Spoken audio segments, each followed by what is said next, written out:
Olá, sejam bem-vindas e bem-vindos novamente à disciplina de Fisiologia das Árvores. Então, vamos continuar discutindo as considerações fisiológicas e ecológicas da fotossíntese.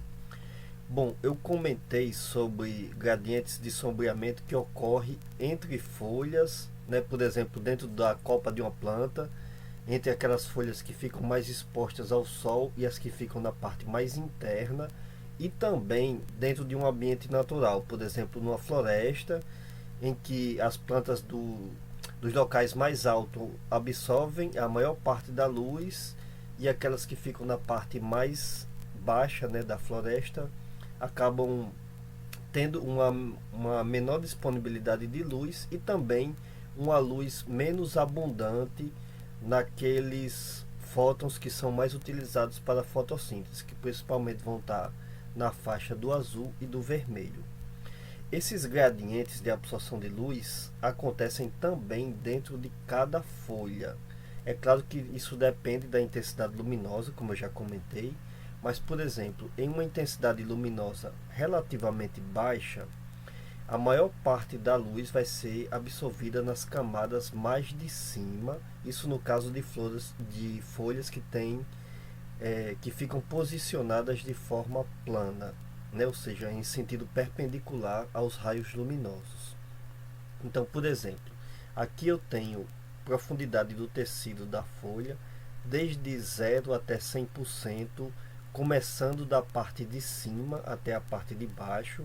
Isso aqui é uma folha de espinafre, mas ocorre coisas semelhantes para algumas espécies de plantas. É claro que tem também muitas exceções, que eu até vou comentar mais adiante.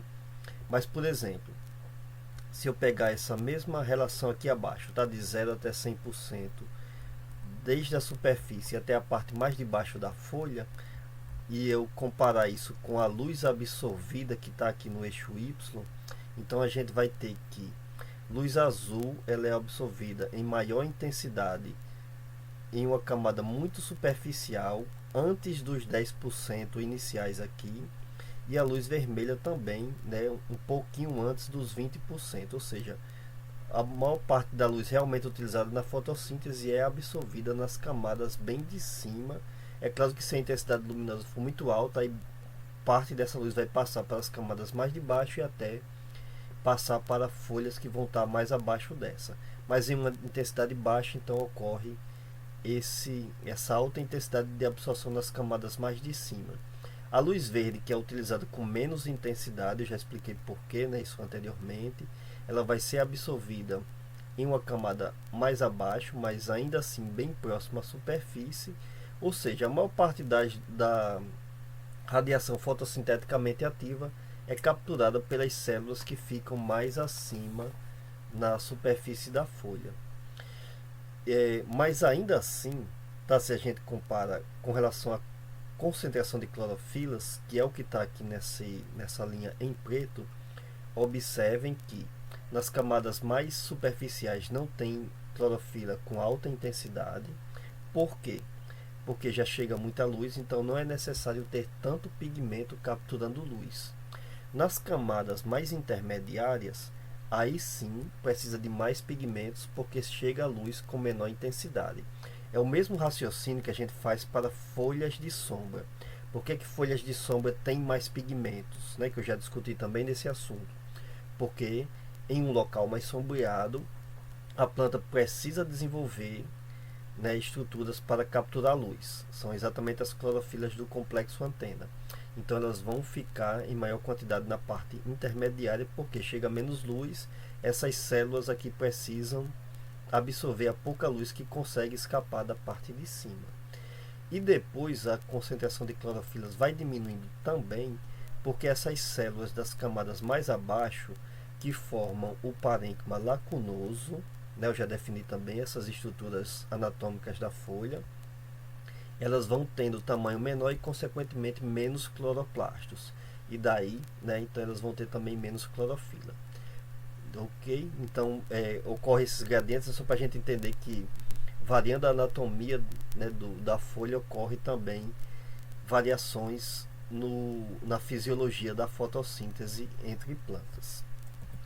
Bom, E com relação à dissipação de calor, tá? Então, uma folha, ao absorver luz, ela precisa manter uma temperatura adequada para fazer todo o seu metabolismo, inclusive fotossíntese, mas existem diversos outros processos acontecendo ao mesmo tempo, e que quando a folha está em situações normais, ela consegue dissipar boa parte do calor através da transpiração. Eu comentei isso lá em relações hídricas, né?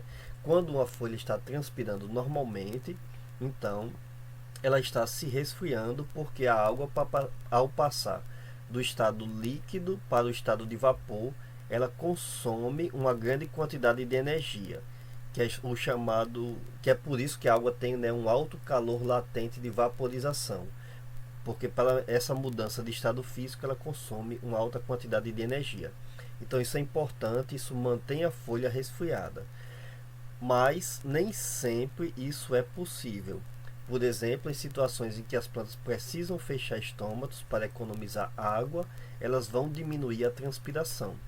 E aí elas precisam eliminar o excesso de calor, tá? Não podem se aquecer demais. Eu até comentei, né, que uma superfície escura colocada no sol, ela tende a aquecer muito mais do que uma folha. Por quê? Porque uma folha transpira. Então ela precisa perder calor de outra forma quando ela está quando ela não consegue transpirar com alta intensidade.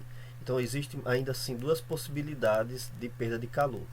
Uma delas é a reemissão dos fótons absorvidos através de radiação de comprimento de onda mais longo, normalmente na faixa do infravermelho, que é o que acontece, por exemplo, quando as clorofilas e carotenoides se excitam, os elétrons passam para orbitais mais energéticos e depois retornam para orbitais menos energéticos, ou através de outros processos, tá, celulares de absorção e reflexão novamente da luz.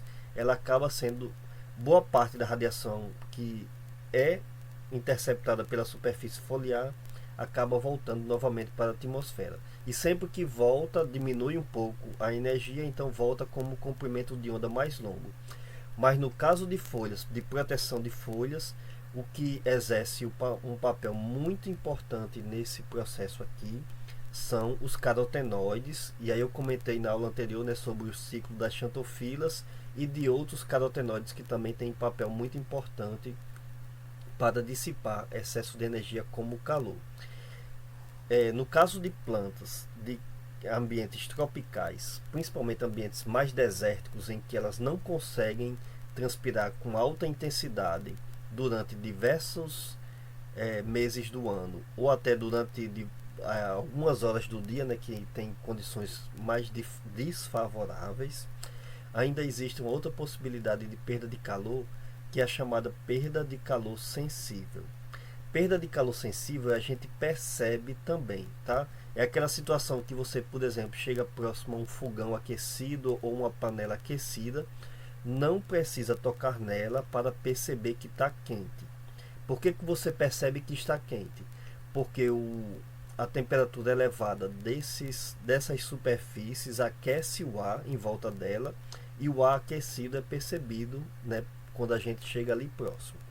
Então, esse ar aquecido ou essas temperaturas elevadas de folhas, elas podem ser removidas também pelo ar que circula aqui próximo, né? E aí isso provoca um resfriamento da folha diretamente, sem ocorrer transpiração e sem ocorrer emissão de ondas de comprimento mais longo, né? Então esse quando tem ambientes com altas intensidades de ventos, então as folhas elas vão também poder ser resfriadas pela perda do calor, né, na forma de calor sensível.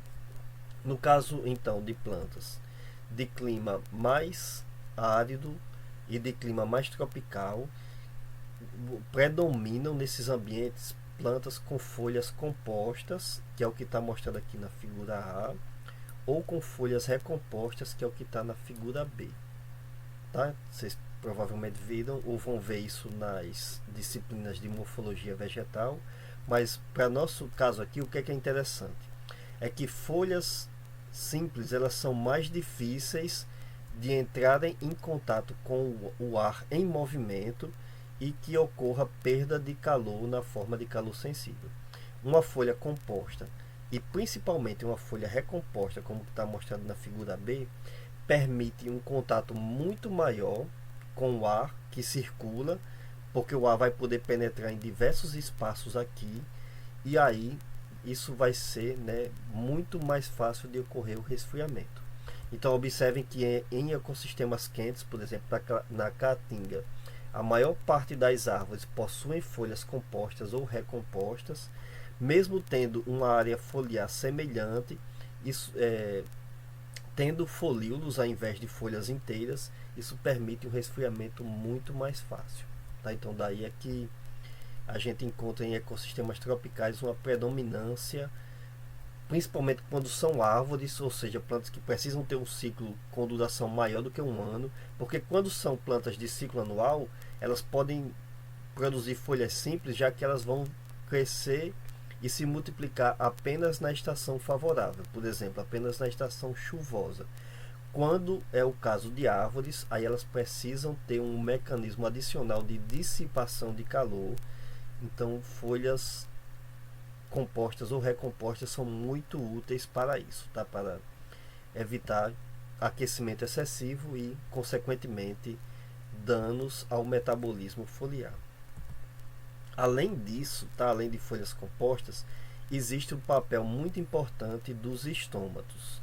Então, isso daqui é um esquema de uma folha inteira, tá? Sem ser composta, mas existe esse raciocínio também para folhas compostas. É claro que isso daqui também varia de espécie para espécie, mas no geral existe uma tendência, tá? Vocês veem que aqui, de acordo com essa coloração, onde existe uma quantidade maior, nesse caso aqui é com relação ao diâmetro do polo estomático, tá?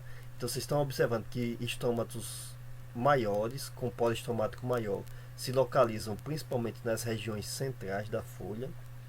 E também existe nessas regiões mais centrais de folhas uma quantidade maior de estômatos.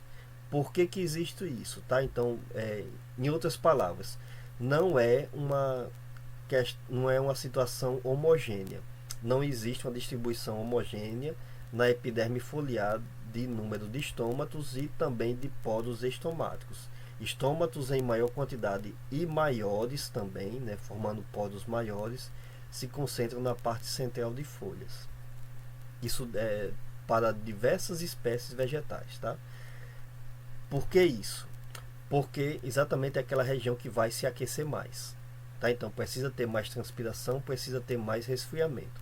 Além disso, nessas regiões centrais tende a ter uma concentração maior de células também. Então vão ser células que vão precisar de absorver mais CO2 para a fotossíntese. Então daí todas as trocas gasosas, tanto do CO2 que está entrando para ser utilizado na fotossíntese, quanto a água que está sendo transpirada e que tem um papel importante no resfriamento da folha, ela vai ocorrer, né, esses transportes mais na região central.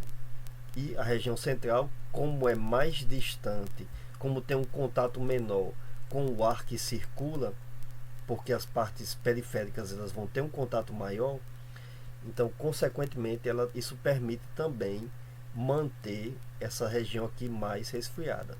Até porque se tem mais células é onde faz mais metabolismo, é onde faz mais fotossíntese, então por isso também, tá, é que elas precisam ficar mais resfriadas. Então, se a gente compara folhas em posições diferentes, a gente vai ter interceptação de radiação de forma diferente também e, consequentemente, aquecimento diferente.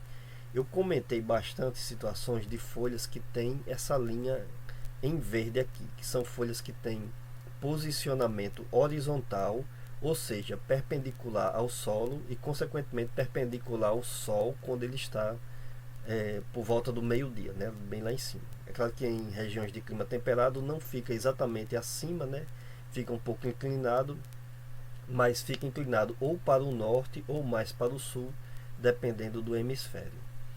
Bom, dependendo do hemisfério e dependendo da estação do ano também, tá?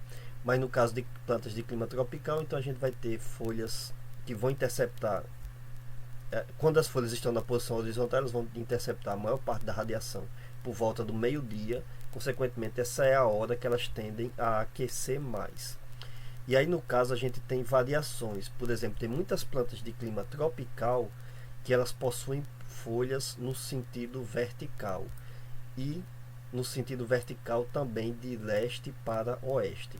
Ou seja, para interceptar luz solar em alta intensidade no início da manhã. Então você vê que a maior interceptação aqui é por volta das 8 até 9 horas e também no final da tarde, né? Então aqui em torno de 15 e 16 horas, que são horas do dia que são relativamente mais frias, mas que ainda assim tem uma alta intensidade luminosa que pode ser utilizada na fotossíntese.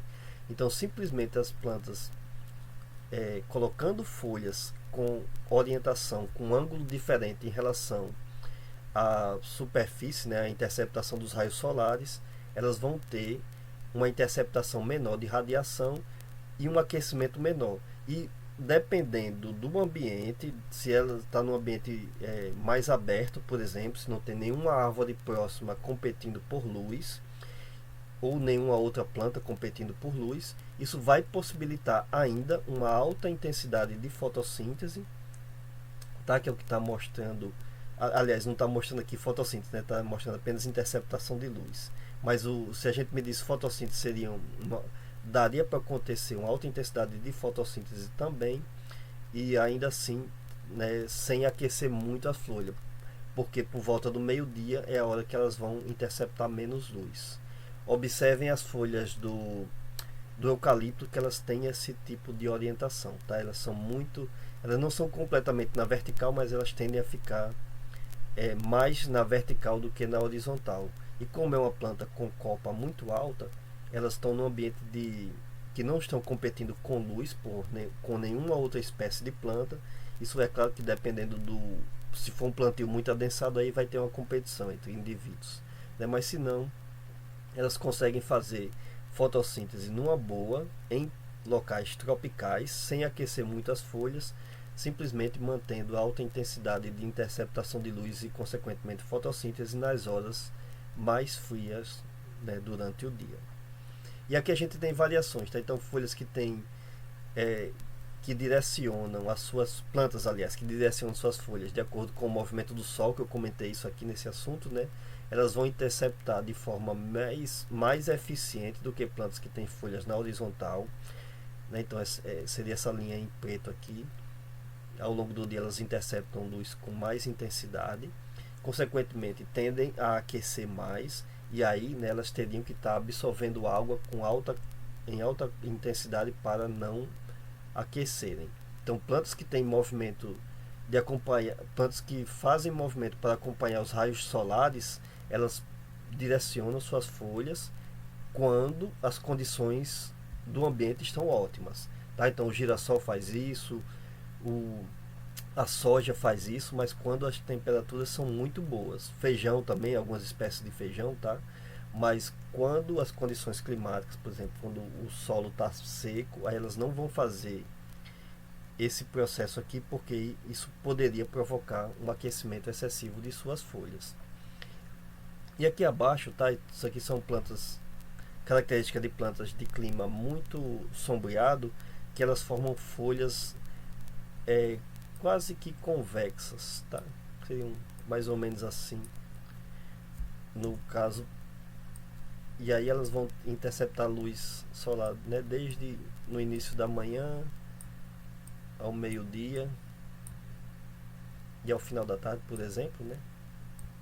Mantendo uma uniformidade mais ou menos, né, ao longo do dia. Só que como são folhas de locais muito sombreados, aí elas tendem também a absorver, a interceptar poucos fótons, porque já chega pouco no local em que ela está.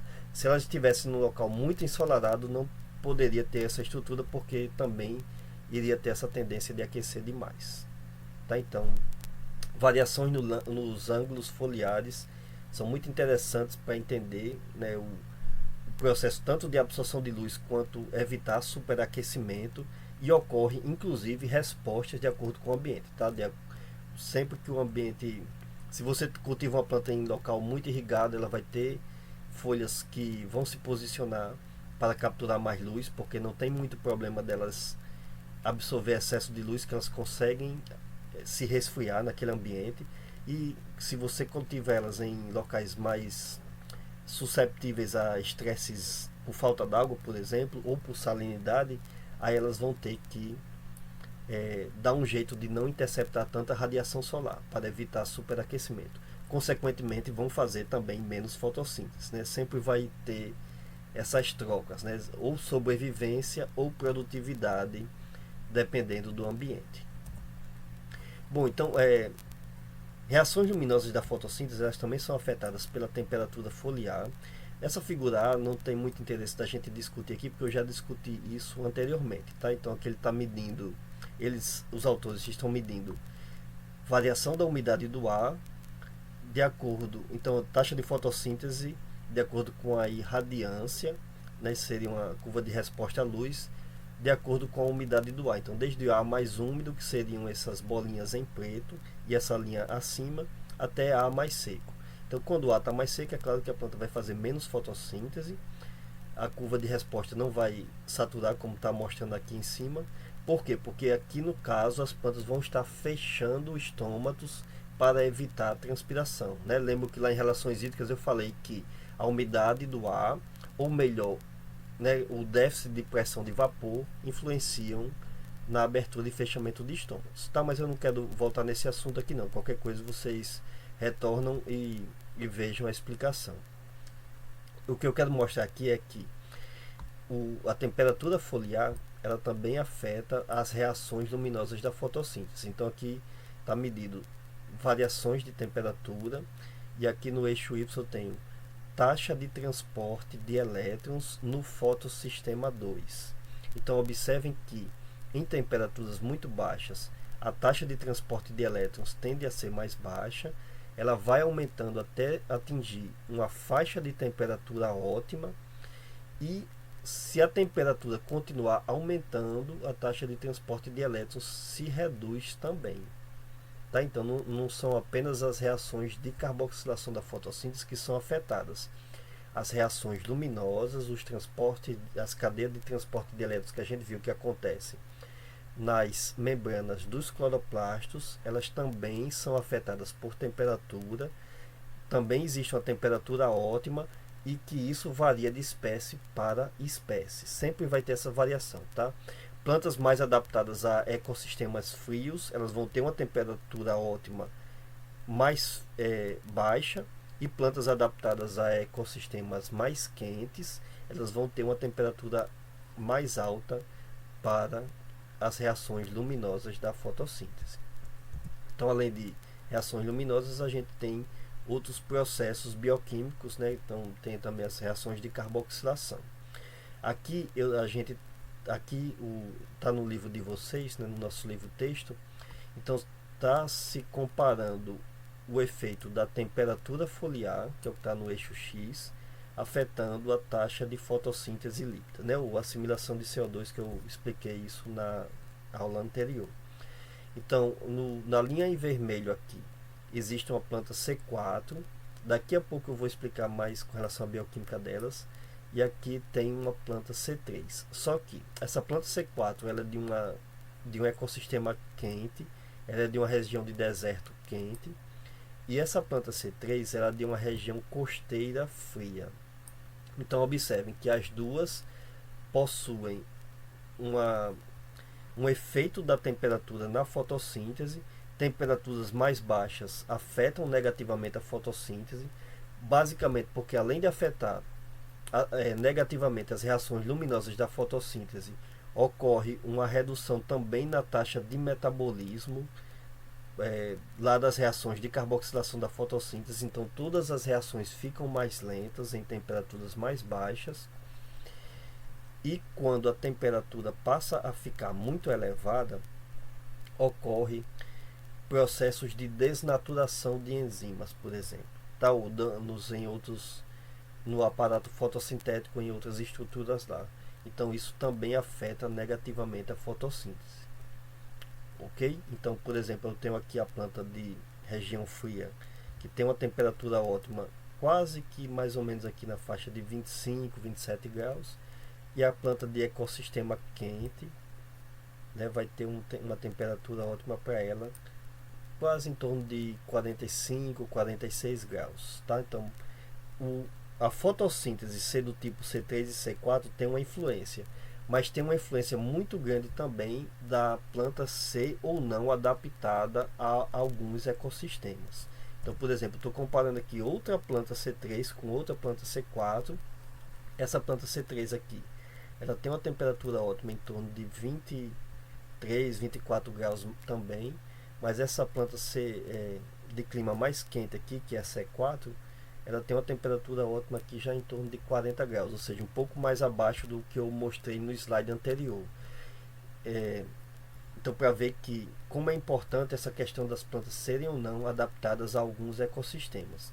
Então, né, e isso tem algumas espécies de plantas que elas possuem também plasticidade. Eu mostrei que pode existir plasticidade com relação à adaptação a ambientes luminosos, né? Então a gente pode aclimatar uma planta de um local mais sombreado para um local mais ensolarado ou vice-versa, mas isso até um certo limite. Então isso é chamado de plasticidade em relação à luz. Existe também a plasticidade em relação à temperatura. A gente consegue aclimatar espécies de um ambiente mais frio para um ambiente mais quente, ou de um ambiente mais quente para um ambiente mais frio, mas isso até uma certa faixa também.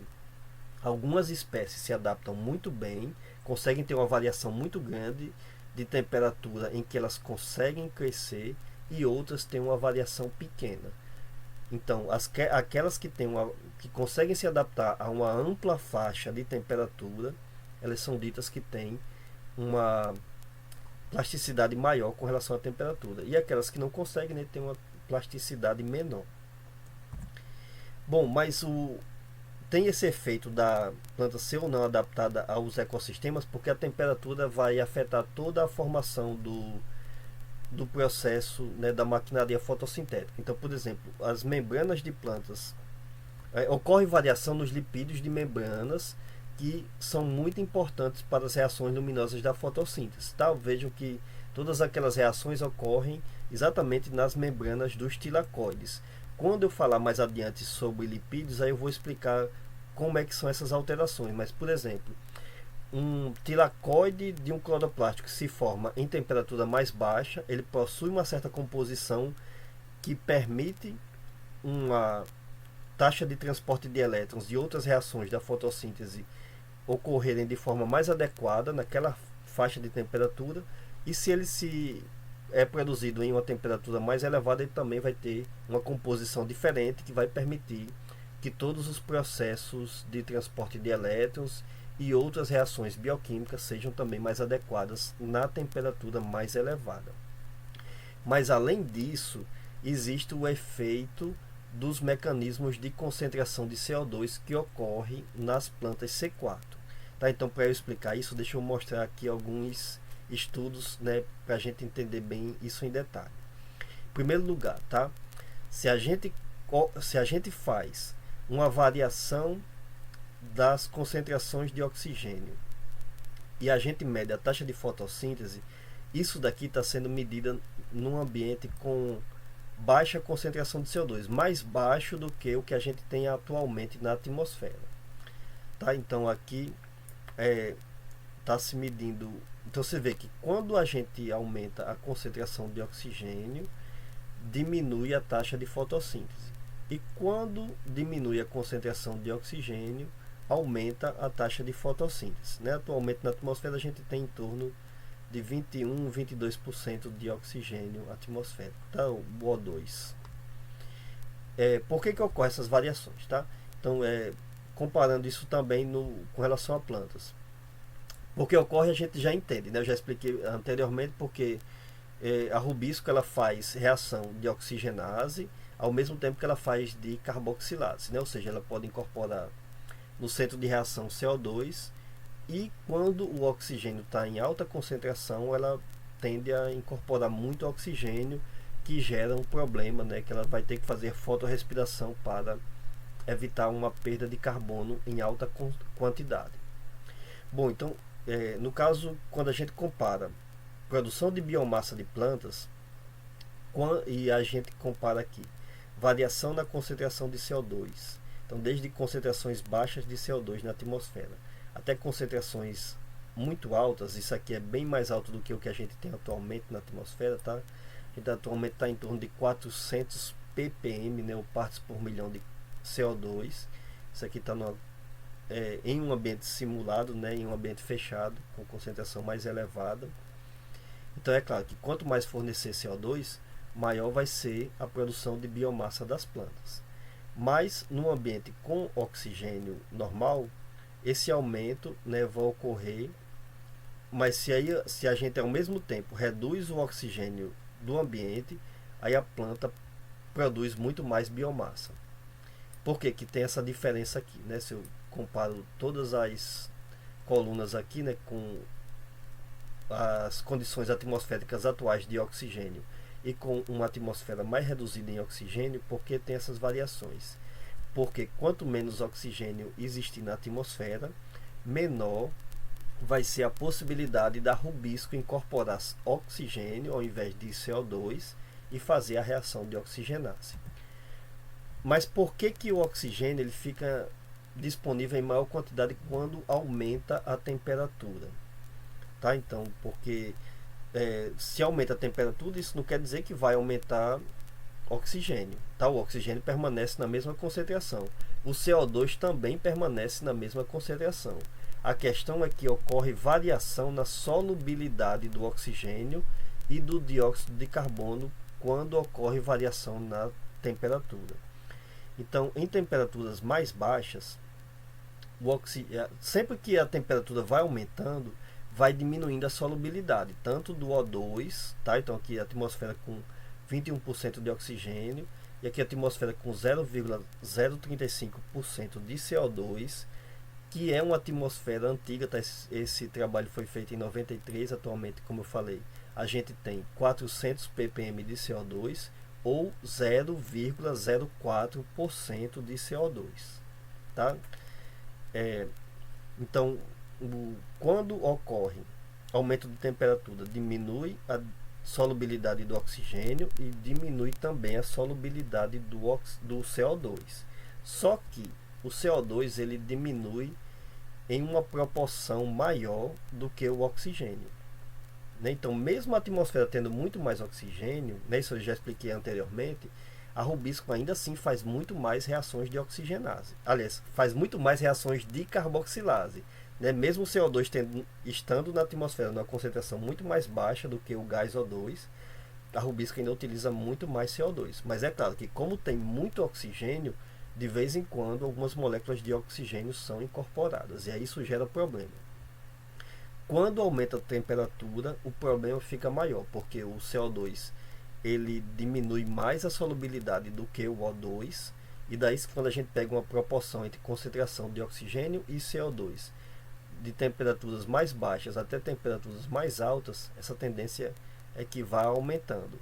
Tá? Cada vez que aumenta a temperatura, aumenta proporcionalmente mais oxigênio do que CO2. E, consequentemente, vai aumentar a probabilidade da rubisco fazer reação de oxigenase. Tá? Então, vê que aumentou aqui de 20,5 para 28. Então, aumentou consideravelmente a proporção de oxigênio para CO2 próximo ao sítio ativo da rubisco, e aí, consequentemente, ela vai ter uma probabilidade maior de fazer reação de oxigenase. Se faz uma reação de oxigenase em maior quantidade, então, consequentemente, precisa ter mais fotorrespiração para evitar problemas. E daí, consequentemente, a planta vai produzir menos. Então, continuando, discutindo essa variação, esse efeito, aliás, da temperatura com relação à taxa de fotossíntese líquida, aqui eu estou comparando uma planta C4 e uma planta C3 de ambientes parecidos, tá? De ambientes com temperatura bem parecida, que é evoluída em ambientes relativamente mais quentes. Então observem que a planta C3 ela vai ter uma temperatura ótima aqui um pouquinho acima de 35 graus, né? Isso é bem maior do que os dois exemplos que eu mostrei anteriormente, né? Que era em torno de 23, 24 graus. Então essa daqui tem uma temperatura ótima maior, ou seja, não é só o tipo de fotossíntese que é importante, né? Como eu já comentei, tem outros fatores ligados à adaptação da planta ao ambiente. Como essa planta C4 é de ambiente tropical também, ela tem uma temperatura ótima aqui quase em 45 graus. E qual que é a diferença que está existindo entre essas espécies, né? É exatamente porque a planta C4 ela faz menores reações de oxigenase da rubisco, tá? Então a planta C3, se a temperatura está aumentando, não quer dizer que as reações de transporte de elétrons e as reações de carboxilação estão sendo afetadas, mas vai ter mais oxigênio próximo da rubisco, então consequentemente vai ter mais reação de oxigenase e vai ter mais fotorrespiração, e daí a fotossíntese líquida dela começa a se reduzir mais cedo do que a planta C4. A prova disso é que se a gente cultivar as duas em um ambiente enriquecido com CO2, que é o que está mostrado aqui na figura B, aí elas duas têm uma curva de resposta muito parecidas, tá? Então todas as duas têm uma temperatura ótima muito parecida, mostrando que o problema da planta C3 aqui é exatamente reação de oxigenase da rubisco, tá? E aí consequentemente fotorrespiração e mais perda de carbono. Por isso que muitas vezes as plantas C4 elas conseguem se dar bem em ambientes mais quentes, né? Porque além delas transpirarem menos, elas vão fazer menos reação de oxigenase e consequentemente vão conseguir manter uma fotossíntese, né, mais eficiente naquele ambiente, né, mais aquecido, por exemplo, ambientes tropicais. Então se a gente compara, né, aqui tem um gráfico mostrando três variáveis, né, então se eu comparo aqui temperatura, concentração intercelular de CO2 e aqui uma relação entre fotorrespiração e fotossíntese. Então aparentemente é difícil de entender isso, tá? Mas não é tão complicado não. O que eu quero mostrar é o seguinte: se a concentração de CO2 intercelular é muito baixa, que pode ser ocasionada, por exemplo, por fechamento de estômatos ou artificialmente, né, colocando as plantas em atmosfera menos rica em CO2, então consequentemente a tendência é que a planta faça mais reação de oxigenase, e aí quando eu meço fotorrespiração em relação à fotossíntese, esses valores vão ficar mais elevados. Se a temperatura aumenta, vai ocorrer o que? Maior solubilidade, proporcionalmente, né, mais oxigênio em relação a CO2 no sítio ativo da rubisco, né? Eu acabei de mostrar por quê, por causa do que o CO2 ele diminui a solubilidade em proporção maior do que o oxigênio, né, do que o oxigênio atmosférico, então consequentemente vai ter uma tendência de ocorrer mais reação de oxigenase pela rubisco ali. E em concentrações mais elevadas de CO2 e temperaturas mais baixas, né, então vai ter uma taxa de fotorrespiração mais baixa. Então a gente pode variar. Isso aqui mostra exatamente a questão de que a planta ela vai ter uma temperatura ótima sempre para fotossíntese, e que plantas que possuem mecanismos de concentração de CO2, como o ciclo C4, elas vão conseguir manter sempre uma concentração intercelular alta lá próximo a rubisco, né? A gente já mostrou com bem detalhe por que acontece isso, né, na parte bioquímica, e aí consequentemente elas vão fazer menos fotorrespiração, porque a rubisco vai fazer menos reação de oxigenase, tá? E aí aqui a gente vai ter o seguinte: quando se a gente compara temperatura foliar, e aqui está mostrado no eixo Y, produtividade quântica. O que é produtividade quântica? Eu já expliquei isso anteriormente, mas seria, nesse caso aqui está sendo medido CO2 produzido por energia luminosa absorvida, ou quantos de luz, tá? Então as plantas C4 elas tendem a manter uma faixa muito larga de variação na produtividade quântica com relação à temperatura. Ou seja, pode variar muito a temperatura, variando muito pouco a, a quantidade de de CO2 que é absorvido por luz que é interceptada pelas folhas. Já as plantas C3, elas tendem a reduzir. Em temperaturas mais baixas, elas tendem a ser mais eficientes, e em temperaturas mais elevadas, elas vão diminuindo a sua eficiência. E aí, a gente vai ter o seguinte: em temperaturas mais baixas, as espécies C3, elas tendem a ser mais eficientes para a fotossíntese. Por que são mais eficientes? Lá na bioquímica, né, eu mostrei por quê, tá? Porque plantas C4, elas utilizam mais ATP para fixar carbono. Elas têm um gasto adicional de ATP. Então, quando a planta não precisa, quando a planta está numa situação de temperatura mais baixa, que ela não vai fazer tantas reações, a rubisco não vai incorporar tanto oxigênio, para muitas espécies de plantas, porque isso aqui não é homogêneo para todas as espécies, tá? Mas para muitas espécies de planta, não vale a pena ter esse gasto adicional de ATP, já que a rubisco está fazendo pouca reação de oxigenase. Então, para que gastar ATP adicionalmente para incorporar CO2? Só que quando as temperaturas tendem a ser mais altas, aí a planta C3 passa a incorporar muito, a rubisco das plantas C3 passam a fazer muitas reações de oxigenase. Consequentemente, isso diminui a produtividade quântica delas. E como as plantas C4 tendem a manter uma faixa mais larga, aí a partir de uma determinada temperatura elas passam, né, a ser mais eficientes. Essa temperatura de 30 graus aqui varia, tá? Não são todas as espécies, né, como eu mostrei. Tem outros fatores que influenciam. Não é só o tipo de fotossíntese, CC3 ou CC4. Tem diversos outros fatores ligados à aclimatação da planta. Mas isso é bem interessante, porque o tipo de fotossíntese ele é muito importante para determinar a adaptação das plantas a alguns ambientes, né, principalmente ambientes mais tropicais.